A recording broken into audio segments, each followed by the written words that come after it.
Hey, what is up, everyone? Welcome to the Crack House Chronicles. I am Donnie, your host, and with me is a man whose sex tape is just a video of him trying to find the end of a roll of Scotch tape.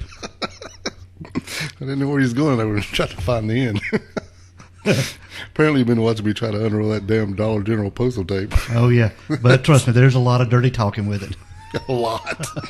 Probably could hear it from here. That's the outer space. Woo, yeah. That stuff. Stay away from that stuff. What's going on, dude? It's no bueno. What's going on, man? Ready to record an episode? Yeah, I hope so. It's been a long day. We'll see what we can do. Yeah, it's been a long week. Yeah. It has. It's been rough. You got any shout-outs for us? We got one couple here. Maybe more than one. We're going to shout out to Gwen for giving us an idea to do the show we're going to do today. Appreciate the cool recommendation on the subject we will cover today. And I want to give a shout out to Melissa for the incredible interview we had last week. Thank you, Melissa. That was awesome. And shout out to Kim Poole for being such an awesome fan and doing all the work you're doing to help us out. Above and beyond, I'm telling you. Yeah, I'm telling you, way.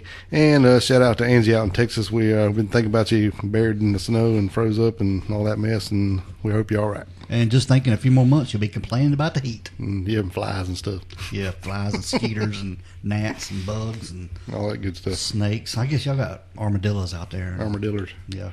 Mm-hmm. Armadillos. Yeah. All right. I don't know what they have in Texas. Yeah. We have possums out here. Yeah, it's naked armadillos. Yeah, and skunk. Yeah. It must be skunk breeding season right now. I hate it. God almighty. Scared to let the dogs out.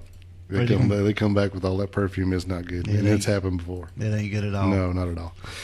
But yeah, we appreciate you, Gwen, for giving us the subject today. Today we are going to cover... Yep. We are going to cover Brenda Ann Spencer. Yep. And if anybody don't know who Brenda Ann Spencer is, just a little bit of background on her. She was born on April 3rd, 1962 in San Diego, California. San Diego. Yep, to parents Wallace Spencer and Dot Spencer. By all accounts, Brenda, when she was younger, she had a pretty decent childhood. Yeah, I thought so. Yeah. Involved in a lot of sports. She was doing photography. A lot of different things. Yeah. Yeah, she was like into softball and golf and stuff. You know, her dad was into... He was an audio-visual specialist. Right. Something like that. So he was doing that, and her mom was going to school to be an accountant, and when she got that going on, she done some accounting for a lot of big firms, including the one with the golf and... the Andy Williams golf tournament. Right. So she had them all into golf and stuff, and then playing junior golf tournaments, and she was competing pretty high level on those. Yeah, for the younger groups, yeah. Mm-hmm. Had a pretty good childhood. I mean, just going back to that, she did. She was until her parents split up. Well, Wallace, he got a drinking problem. You know, he started drinking a lot, and nobody really knew it except for their mom. And then I think he started messing around while he started drinking, and he came home with a weird proposal once. Yeah, he had a weird plan. He wanted to. He wanted to take a year off. Yeah, take a year off from the marriage. And be allowed to come back after a year. Yeah, he wanted to go and have a bachelor pad for about a year and do what he wanted to do. And he asked Dottie, reckon that'd be all right. Yeah. I mean, that takes some balls right there, man. What did Dot say? No. She went and filed for divorce the next day. Yeah. So, it didn't work out too good. No. No. But he ended up with custody of Brenda and her two older siblings. Right. She had an older sister named Teresa and an older brother named Scott. Yeah, it's kind of weird that the father gets custody, but what had happened is the judge had asked the older kids who they would rather stay with, and they picked the dad, so he didn't want to break up all the kids, so all of them got sent to Wallace. Yep, and there's not much detail on the older kids at all. I mean, we'll refer to them a little bit, but there's not much information on them.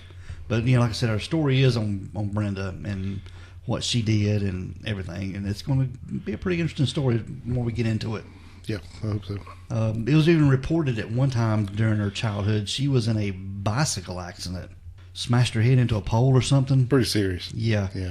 And said she'd blacked out and was kind of woozy. Loopy and woozy for a few days. Right. That's been a hell of a pole. Yeah, and it had been reported that her mom didn't want to take her to the hospital. And her older sister said that they don't know if she took her or not. Well, she said she was going to, but nobody ever knows if they went, as far as we know. But anyway, the next few days, Brenda seemed to be back to herself. Right. Brenda had a fancy for shooting guns. Yeah. Well, when they split up, her dad, he bought a house about 12 blocks from where they lived. And then, so I guess the older two kids were doing stuff, so him and her would go do some stuff, and he liked target shooting, and she fell right in because she was really good at it. Good. She would go out and shoot a BB gun, and she was really good at it. Yeah, he bought a house in the San Carlos neighborhood of San Diego, California. Yeah. And this was 6356 Lake Atlan Avenue. Correct. Yeah. And it's like a 3-bedroom house, 1.5 bath, just a small, I think a little over 1,000 square feet house. Something like that. Yep. Yeah. And I actually looked up this house a little bit ago before we got started on this episode. And Dale, this house is not very big, but it's valued at $680,000 today. Crazy. Yeah. And it's just packed in on top of house on top of house. You can literally stick your hand out your window and shake your next door neighbor's hand. Yeah. It's just that tight. It's like 0.12 acres. Wow. Yeah. Just a little over 1/10 of an acre. It's nothing like here, is it? No. No. Not with our sprawling mountain views we have here and stuff. Yeah. That's right. But anyway, her and her dad, they had a lot of hobbies together, and also photography was one. And he would take her to zoos and out to the woods and stuff, and for photography. And then they would go out in the desert and stuff and shoot a lot. I think they would go out there with. They had some friends that lived close to the Mexican border, and they went down there. It was a desert area, and they would go down there and shoot at targets and cans and things. And Brenda actually got pretty good at shooting. Really good. She was actually better than her dad's, what had been reported. Yep. Even her dad's friends, they all said they were almost expert marksmen, and she was better than they were. Yep. Now, it had been reported, too, that in her younger childhood, she had a neighbor friend. I think his name was Brent Fleming, and he wasn't too cool of a guy, I don't think. They'd even said if the devil had shown up, it'd look just like Brent. Right. He was a couple years younger than her. But still mean as a snake, they said. Right. And doing all kinds of things. And there was one time that they got in trouble for shoplifting. Well, he got in trouble for shoplifting. She was outside. She was an accessory. But when he come outside, he goes, she's with me. So he kind of shit her on that one. Yeah, threw her under the bus with him. Right. Huh? Yeah. Yeah. And there was another time when Brenda was living at this Lake Atlan house. There's a school across the road. It was Grover Cleveland Elementary School, which is we're going to talk about a little bit later too. But I think he had went there earlier and busted out some windows. Yeah. And he took Brenda over there, and they went over, done some vandalism and different things. And I think she'd even shot it up with a BB gun. Yeah. Shot some windows out and done some damage that way. And she got in trouble for that. Got in trouble for that too. Yeah. So I think, after a couple of these incidents, her dad told her he didn't want her hanging around with him no more. Yeah, but I think she was the type that was more of a follower than a leader. Anybody that, that she seemed impressed by, she would just sort of fall into their wings and. Well, she was more of an introvert. She didn't do much of nothing really. She didn't have a lot of friends, and so she just come home, and I guess somebody would take up to her, and then she was just going to follow right along. Yep, and really a tomboy type. Real skinny, and she had bright red hair. So, if anybody wants to look Brenda up while we're talking about this, just go ahead and look her up. Check her out. Yep. Yeah, she's quite an introvert, no doubt. And shortly after they got busted for this school vandalism, I think Brent moved away. Yeah, and Brenda's dad was pretty happy about him leaving. Yeah, because her grades in school started improving, her attitude improved, and a lot of things changed. Yeah, she seemed just to be a more of a well-rounded kid. Right. Yeah. She liked to hang out in her house and jam the records and do her stuff. Yeah, she liked rock and roll. She liked Alice Cooper. She liked Kiss. There was several other bands that were mentioned that she liked, but I think her and Brent Fleming. Yeah, they always listened to Alice Cooper Killer album. Yeah, it was big on the Dead Baby stuff, and then Kiss records and stuff like that. Then I think after for so long, she started getting a little depressed.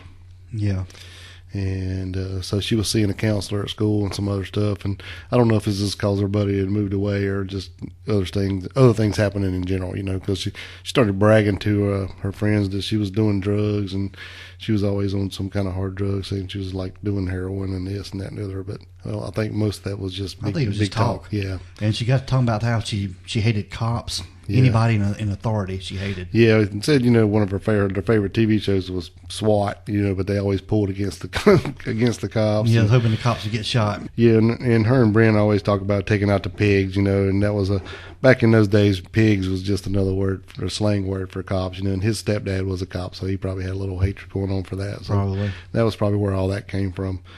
But after, the counselor, she talked to him or her, them, whatever, and they advised her to see a psychiatrist. Yeah, they knew she had some stuff messed up. There's some deep stuff going on here, yeah. And so she went and talked to them and gave them a couple pages of notes and stuff, and they basically just said keep seeing the counselor. Mm-hmm. So it wasn't like a big deal, but it was. Yeah. So I think they even pushed her dad to do a little more, but he kind of just swept it under the rug. It's basically like he didn't want to see it. Yeah, because her dad was still drinking and stuff, and he was working. He didn't really, single dad, he didn't really care. Right. What his kids done. So after a time being, her buddy would call some, and then one day he asked if he could come down and see her. Wallace thought, man, what the hell? She's been doing pretty well, and she's been feeling bad, so maybe he would let Brent come down. And so Brent rode his bicycle an hour down to come and hang out for the day. That's dedication right there. Yeah, so they come down, hang out for a while, and then they went out and done some stuff, and then came back and said they'd sit around and listen to Alice Cooper's $1 Billion Babies album for a while, and then he made the trek back home. Yeah, hour back. Yeah, by bicycle. That's a long damn ride. Yeah, just to listen to Alice Cooper. Yeah, because they weren't romantic. They were just friends. Yeah, they were just really good friends. Okay. Yeah, he'd come down on a weekend. I think it was a Saturday or something. Yep. And I guess she got to talking big again, and she mentioned to Brent that she was going to do something big Monday. Right. But he also said that they always had these weird plans they would make, and even one of her girlfriends had mentioned that they'd done the same thing, that they would always talk about how they were going to take out a pig, and how they were going to do it. They would egg his car or something and make him chase him in the bathroom and then kill him with an axe or a sniper or whatever. It was just always talk, but then this time it might have been a little bit different. Yep. And like I said, Brenda was very influential as far as, people influencing her. Yes, exactly. Yeah, easily influenced. That's what I meant to say. Yeah. And Dale, it was in 1978. This was Christmas. Brenda's dad, Wallace, gave her a Ruger 22 semi-automatic caliber rifle with a telescopic sight and 500 rounds of ammunition for Christmas. So, she was into shooting, target practice, and all this stuff. So that was a pretty big deal. She had asked for a radio that year.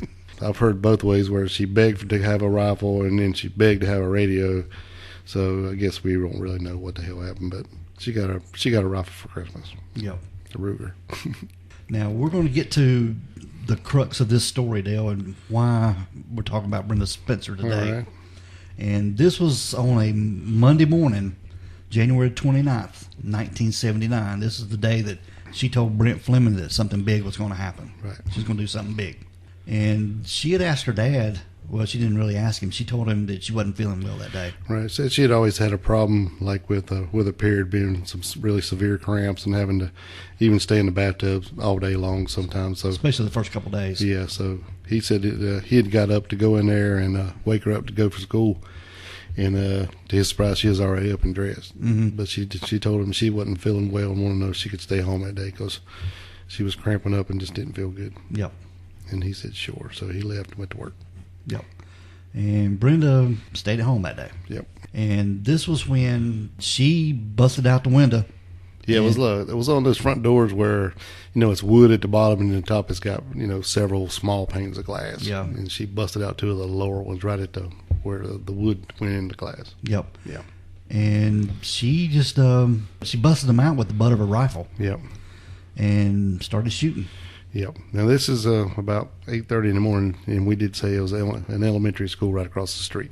Yep. And if anybody wants to look this up, this is her address was 6356 Lake Atlan Avenue, and this is in San Diego. So you can look at Google Earth today and see what it looks like, but right across the road now there are houses. Yeah. But then it was an elementary school. So basically what was going on is parents were pulling up with their kids and starting to drop them off, and they were waiting for the principal to come out and unlock the gate, so they were lining up at the gate getting ready to go into school. So kids were just congregating. Yeah, coming to the school. I guess some kids walk there. Yeah, probably. Some kids being dropped off. Because it's a lot, a little, like you said, those, houses are all tight there. So I think this was a pretty small school. It wasn't like what, 300. Yeah, 300 students. Yeah, and that was just K through 6th grade.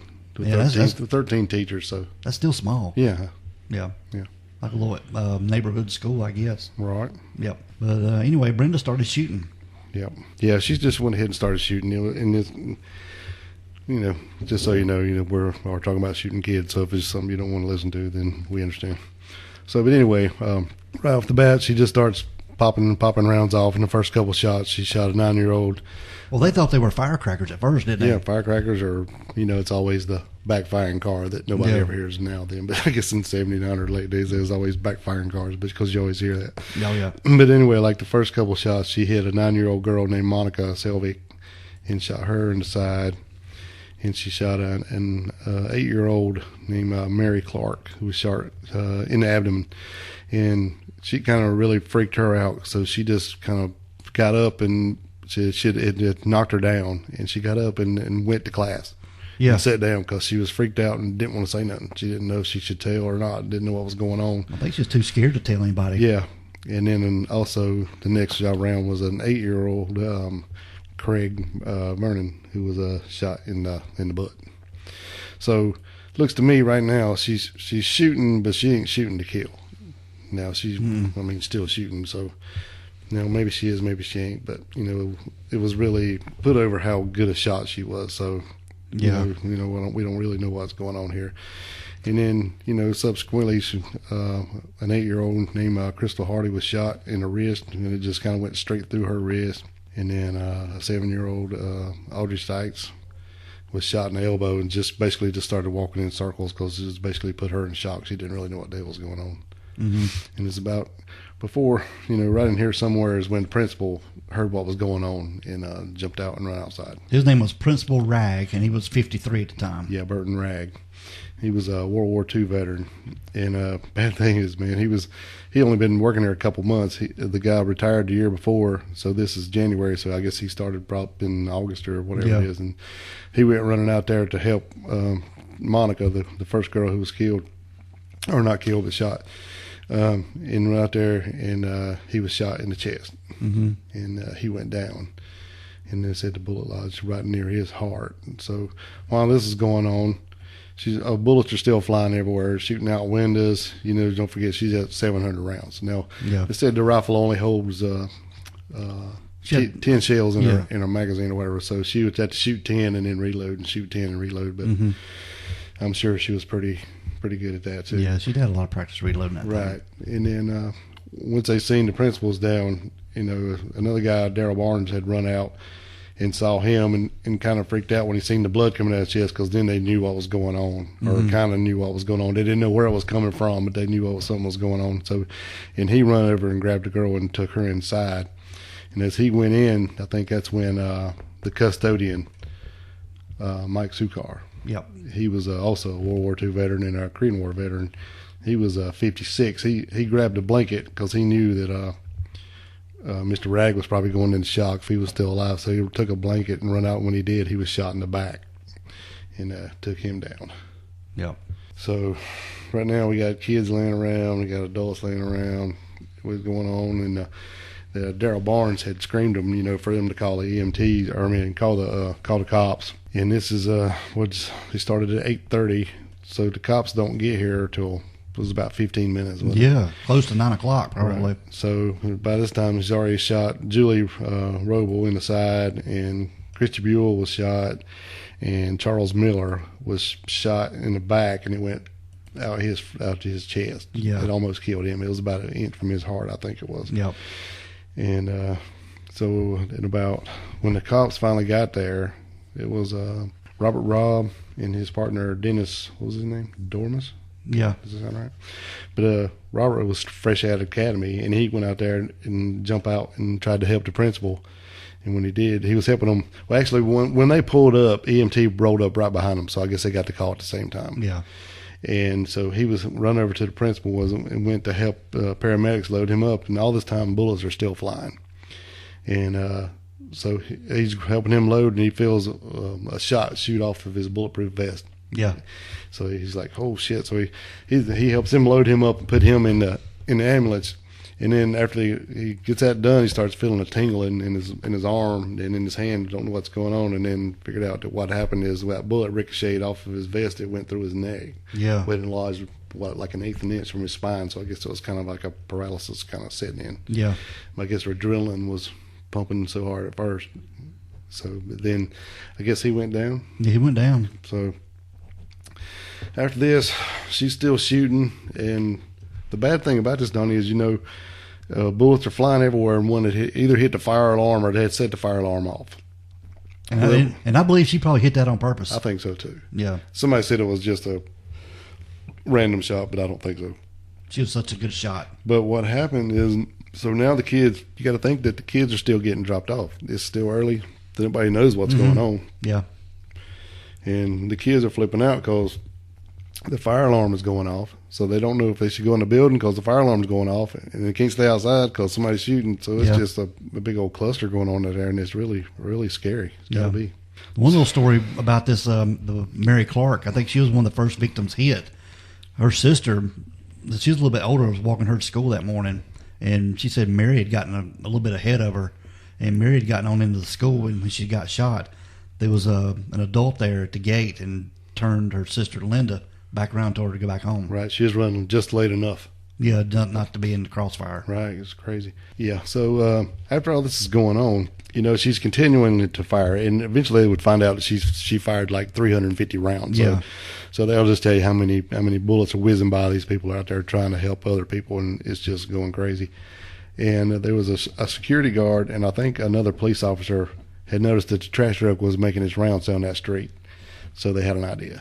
They're going to commandeer that trash truck. Right. So they run down there and commandeer the trash truck and then pull it up, jump the curb, and up on the thing and into the bushes between the house and the school. Yeah. Essentially blocking off any gunfire. Yeah. So she just started shooting the truck a lot, because she was pissed off. But nobody else got hurt. He climbed out the passenger side and eventually saved a lot of lives. Oh, yeah. So now she's got blocked off with the trash truck. So eventually we're going to have over 100 cops show up, and 30 different cop cars and 20 SWAT team members are coming in. Trying to figure out where the shots are coming from. Right. And, they said that there were some reporters down at the police station. And when they heard it start going on, they told them to see if they could find out what's going on. So what they did is they all started calling phone numbers of people's they were looking up people's names who lived on that street. Yeah, right near the school. Yeah, just to call, see if they could figure out what the heck's going on. And as luck would have it, the first number the guy dials is Brenda's phone number. Yeah, she answers the phone. Yeah. Oh God. And basically he goes, guess what's going on? And she gives her name and her age. And he asks, do you know what's going on? Did you see it? She goes, oh yeah, I saw the whole thing. He goes, oh, really? So he's thinking he's got a scoop here. Yeah. And she goes, oh, yeah. And he asked her something else, and she goes, no, she hung up on him. And they call back. And he goes, well, wait, so-and-so, whatever. I tell you where the shots are coming from. They're coming from, and she gave him the address. And he goes, well, wait a minute, isn't that your address? He goes, yeah, well, who do you think she's doing the shooting? And hung up on him again. So it's pretty damn weird here. Then they asked her, tell us why you're shooting. Yeah. And what did she say? And that's when she said, I don't like Mondays. Yep. This livens up the day. Yep. Crazy. Yeah. And then she said something about she had taken some downers and smoked some pot. And I think she was talking big, too. Yeah, and drank some whiskey and all this mess. But, yeah, I don't think, even later they checked her and everything come out negative. So I don't think she was doing anything. I think she just... They said she didn't have anything in her system. No. After she was apprehended. Right. But it was several hours went by, almost 6 hours, before they was able to get in there and get her. Yeah. They kept calling back and talked to her, and finally they told the reporter, don't call no more, we want to call. So, with the SWAT thing going on. And she knew how everything worked, just from, SWAT was her favorite TV show. So they pretty much surrounded the house, and then she would tell them, you need to back off. You're about to piss me off. I'm gonna start shooting. And I know I got me a pig. Yeah, and that was her thing. I know because she'd shot that one police officer in the chest, or in the vest rather. And I think he tried to get her to give up, and she never. Well, first he was trying to get a hold of her, and then they couldn't get a hold of her for like 3 hours. Yeah, and they was like beginning to wonder, did she run out the back? Did she get away? They don't know what's going on because they never really could see her, and they couldn't. In the way the house is, the garage sticks out farther than the front door, so they couldn't really get where they could get a good shot without being directly in the line of fire. Yeah, to take her out. So they began to wonder what happened, and finally she answered the phone after 3 hours, and nobody knows really what she was doing during those 3 hours. And no, they don't. And he asked her, if she needed anything, and she said she'd like to have a Whopper from Burger King. Yeah, and she was promised a Burger King meal. Yeah, pretty much. And said, I'll get that for you if whenever you give up, And she kept on, and she was like, she'd kind of want to give up, and then she'd back off, and then finally she's like, she said, well, I'll think about it. He said, I'll tell you what, I'll call you back in 20 minutes and get your answer. So now he thought he'd already broke her down far enough she was going to give up. So he called back in 20 minutes, and she said, no, I don't think so. I think I'm going to get my gun and start shooting some more. Yeah. And then she'd also told the police negotiators that the children and adults were easy targets. Yeah, like shooting ducks on a pond. Yeah. Mm-hmm. And I think when when he called back and she said, no, but she never did shoot anymore.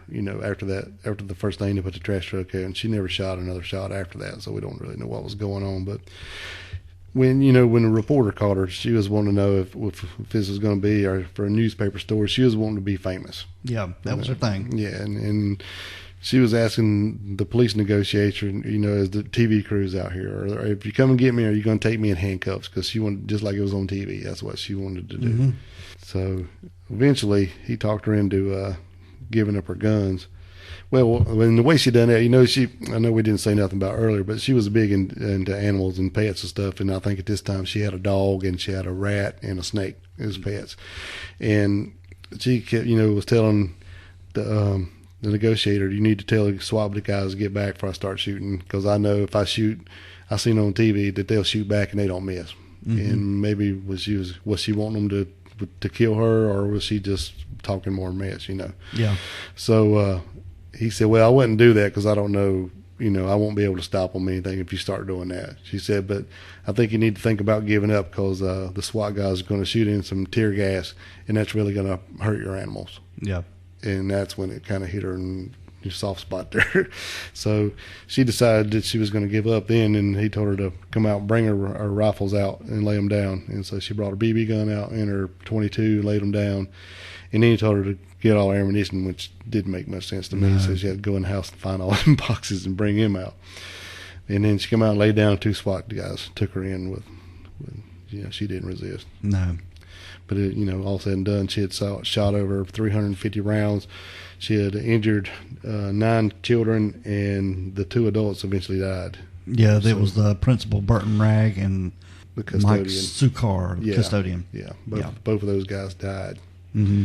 So, and then the police officer, he had to retire because of from his injuries. Yeah. So he had just got out of academy and just started, and then that was his last day. Yeah. So it was pretty bad. Yep, but luckily, no kids died in this, but it's still a tragedy. Yeah, I don't really think. I know it's bad, and I know she was shooting kids, but I really don't think she was trying to kill none of the kids. She made a comment about the custodian, that he was always out there telling them kids what to do, and she didn't like the way he was talking to them, I guess, and she probably saw it all the time because she went to school there, up until 74. Yeah. So this is only 5 years later. So she knew what was going on there. Yeah, and so she had always said, she didn't like the way people were, because she didn't like her. Said her dad always cussed her, and she didn't like nobody, is what she said. So I don't know if she's like acting like she was taking up for them, but she's shooting them anyway. But I don't know. I think she was shooting to kill the adults, but I don't really think she was wanting to kill no kids. Well, now she did say that she liked she would shoot the kids and watch them wiggle on the ground. Well, yeah. Now, I ain't going to say she didn't shoot them on purpose, but I don't think she was trying to kill them. Yeah, but I think she could have killed them if she wanted to. Oh, yeah, I do too. Plenty of them. Yeah. because I mean they just was fresh batch, just keep coming out of the cars. People dropping them off and leaving, don't know what's going on. All right, now Brenda was tried as an adult and pled guilty to 2 counts of murder and assault with a deadly weapon.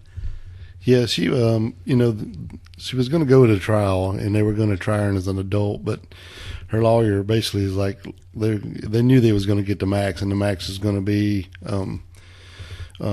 life imprisonment without the possibility of parole. So he talked her into, let's go ahead and plead guilty. At least they'll give you, and I think then she was just sentenced to 25 years to life, but there's always a chance for parole. Yeah. Right.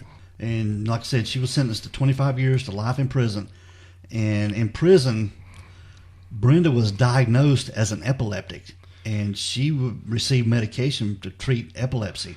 Yeah, and depression. Right, and see that epilepsy thing, that was like what was it called, a frontal lobe, and that was from that bicycle wreck. Yeah, or at least that's where they think it was from. They determined that to be from the bicycle wreck. Yeah, so she had like a brain damage, I guess you would say, from that wreck. And they say that frontal lobe epilepsy will cause your executive thinking is what they call it, to make good decisions and right from wrong, and it's kind of like Ramirez when the dresser fell on him, hit him in the head. Yeah, kind of, because he started giving him seizures and stuff. Yeah, so yeah, it could have been. So it could have been something similar. Could have been. Very interesting. I didn't think about that. Yeah.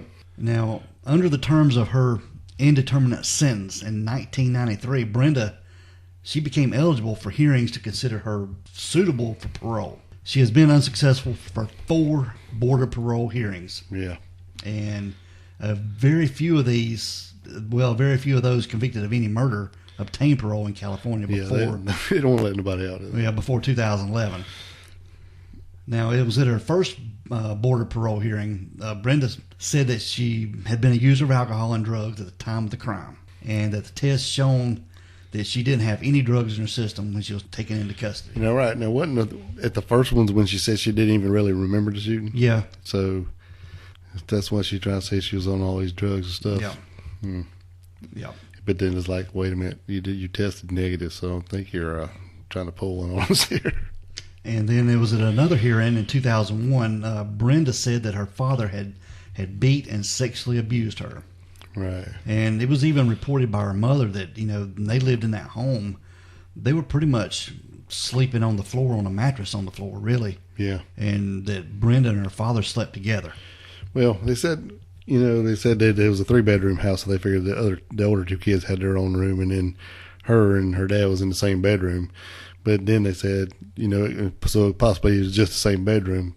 Then it was also reported that their bed was just a mattress on the floor. So, and I'd even heard there was a mattress in the living room. So, who knows? Yeah. At this point, we don't really know. All we getting is her version. Yeah, this is later stuff coming out at parole hearings. Yeah, and at this time, I think her dad did deny all this stuff. In 2009, the parole board ruled that Brenda would be denied parole and would not be considered for the next 10 years. And she would become eligible to have another board of parole hearing in 2019. And did she have one? Do we know? Yes, she had one, and she's denied. Still denied? Yeah. Right. And what's crazy about this, some of the victims, these students now are adults, and they show up at these hearings, and they testify at these hearings about what they went through. Oh, God. Yeah. That'd be awful, wouldn't it? Yeah, and that... think about it. It's been 40 years. Yeah, that one, Charles Miller, the victim, that was shot through the shoulder and came out, that barely missed his heart in the front. Now, he testified at a couple of them. Then, he said every day he has to look in the mirror at that scar. Oh, yeah. Yeah. It's never ending. He's actually a probation officer now. Oh, wow. So, yeah, he makes sure that, Brenda stays in prison. He does what he does to make sure that, justice is served. Can't blame him. Now, getting to what Brenda said, the day the reporter called her house, when she said, "I don't like Mondays." Yeah, that was a big deal. I think they probably played that over and over and over. Yeah, they probably played on the news and even said it a lot. But that got around, and Bob Geldof, he's the lead singer for the Boomtown Rats. He was inspired by the events that happened that day, and he wrote a song called "I Don't Like Mondays." if you think about it, it's just first time I ever heard it and didn't know about this case. I thought it was just like, something you didn't like Mondays. Right. And you just want to hang it home. Yeah. And shoot the whole day down. Like everybody else, Yeah. Yeah, it was written after her events that day. And this song spent 4 weeks in the UK's #1 slot and was also popular in the United States. And but local radio stations in San Diego refused to play it on the air. Oh, I'm sure. It's a little touchy there. Yeah. Yeah. Bob Geldof, he's pretty famous to me. I knew him more as the guy who played Pink in Pink Floyd's The Wall, the movie, than I did essentially for the Boomtown Rats. And then later, he was one of the big pushers behind Live Aid concerts. Yeah. So for him, he was a pretty big deal. And about this time, I guess, The Wall came out in 82? Yeah. So this was right after that. So yeah, right in those years, he was a pretty big deal. Yep. Now, Dale, there is a plaque and a flagpole. They were erected at Grover Cleveland Elementary in memory of the shooting victims. But this school closed in 1983, and along with another dozen other schools around the city that was, I guess, due to declining enrollment. Right. Yeah, I saw that plaque online, but I saw one where it was in not in the ground, but on the ground, and another photo of it on a little brick pole. So I wonder, is it still there? It's probably. I assume it's still there. It's a neighborhood now. There's houses there. Yeah, lots of houses. Yeah. So I was wondering if it's still there. If when they built the neighborhood, they took it out and put it somewhere else. Yep. And later on, the school was leased to other charter and private schools, and from 2005 to 2017, the old Grover Cleveland School housed the Magnolia Science Academy. It was a public charter middle school, right? And it served students grades 6 to 8. So, and then I guess after 2017, all of it was sold, and I guess it was demolished and housing put in there. Yep. Yeah. So now, if you look up on Google Earth, you cannot see the school. No. Because I tried to look today to see how far it was. Dale, in 2005, a San Diego district deputy attorney cited an incident of self-harm from 4 years earlier when Spencer's girlfriend was released from jail as showing that Brenda was psychotic and unfit to be released. And this self-harm is commonly reported as scratching the words courage and pride into her own skin. But Spencer corrected this during her parole hearing and saying that it reads unforgiven and alone. And it was written in runes. Yeah. Yeah, I think I saw that clip. Yeah. But who knows? Yep. And just to clarify again, in 2009, the board again refused her application for parole and ruled it would be 10 years before she would be considered again. She's eligible for a parole suitability hearing in September of 2021. Yep. And I have seen articles and stuff that her lawyers now are pretty confident she may have a chance to get out this time. But as of February of 2021, yep, she remains in prison at the California Institute for Women. That is Brenda Ann Spencer, and female school mass shooter. The first female. Yep, first female mass shooter. Well, I guess she wanted to be famous. Yeah, she got it. I just wonder if she ever got that Burger King meal. I don't know. But I do wonder about that. Yeah. But you always wondered if she ever got that Burger King meal, and at least she could have asked for cheese. She's gonna give up. She got a Whopper with cheese. Yeah. But there are a lot of YouTube videos on this and a lot of YouTube clips from the time showing her arrest and different things. So it's pretty interesting to watch. Pretty wild stuff, man. Being the first female school shooter. It was kind of funny that later Geldof mentioned that Spencer actually wrote him saying, she was glad that he had done it because it made her famous. And he said, that's not really a good thing to live with. That's it. It's like, wow. He has to think about it every once in a while. Right. It's kind of crazy. Yep. All right, Dale. We're going to get out of here. All right, man. We want everyone to be safe. Please be careful and always be aware of your surroundings. Because the next episode could be about you. This is the Crack House Chronicles.